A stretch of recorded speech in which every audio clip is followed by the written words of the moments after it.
राज्यातल्या विधान परिषदेच्या 17 जागांसाठी उद्या मतदान पार पडणार आहे, पण 17 पैकी तब्बल 6 जागांवर महायुतीचे उमेदवार हे बिनविरोध विजयी झाले। या दणदणीत बिनविरोध विजयामुळे सत्ताधारी भाजप, शिवसेना आणि राष्ट्रवादी काँग्रेसच्या गोटात उत्साहाचं वातावरण आहे। तर या 6 बिनविरोध जागा वगळता उद्या 11 जागांसाठी मतदान होणार आहे। यासाठी प्रशासनाकडून तयारी पूर्ण झाली असून 22 जून रोजी मतमोजणी होणार आहे।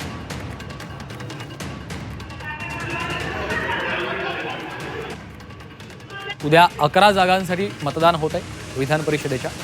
त्यामध्ये नागपूरची पोटनिवडणूक आहे, अमरावती, भंडारा, गोंदिया, नांदेड, सोलापूर, छत्रपती संभाजीनगर, धाराशिव, लातूर, बीड, परभणी, हिंगोली, सांगली, सातारा, जळगाव आणि नाशिक।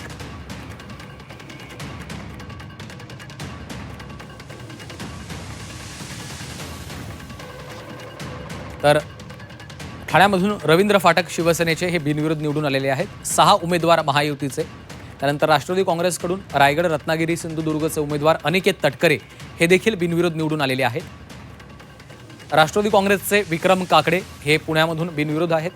तिकडे यवतमाळमधून दुष्यंत चतुर्वेदी शिवसेनेचे बिनविरोध निवडून आलेले आहेत।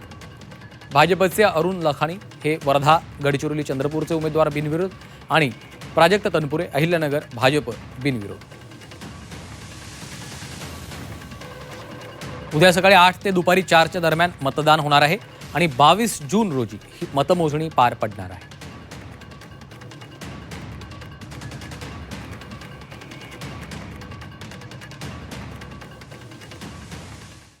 नांदेड विधान परिषदेच्या निवडणुकीत वंचितच्या उमेदवाराला मतदान करा असं आवाहन काँग्रेसचे नेते रामदास पाटील सुमठाणकर यांनी केलं। सुमठाणकर अर्ज माघारी घेणारे काँग्रेसचे उमेदवार आहेत। उमेदवारी अर्ज मागे घेण्याच्या शेवटच्या दिवशी त्यांनी अर्ज मागे घेऊन खासदार नागेश पाटील आष्टीकर यांचा मुलगा कृष्णा यांना पुरस्कृत केलं होतं। नागेश पाटील आष्टीकर यांनी बंडखोरी केल्याच्या नंतर सुमठाणकर यांनी फेसबुकवर पोस्ट शेअर करत नाराजी व्यक्त केली। त्यांनी वंचितचे उमेदवार प्रशांत इंगोले यांना मतदान करण्याचं आवाहन केलेलं आहे।